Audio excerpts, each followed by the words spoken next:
You ask Tiger to calculate. This deals with linear inequalities with one unknown. The final result is p greater than -6. Let's solve it step by step. Group all constants on the right side of the inequality. Add 3 to both sides.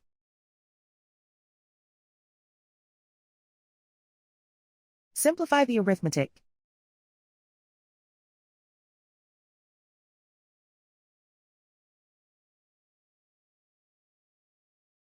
Isolate the p. Multiply both sides by 3.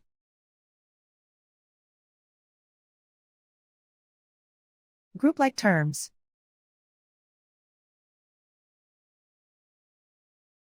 Multiply the coefficients.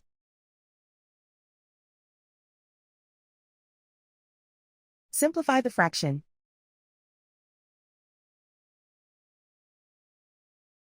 Simplify the arithmetic.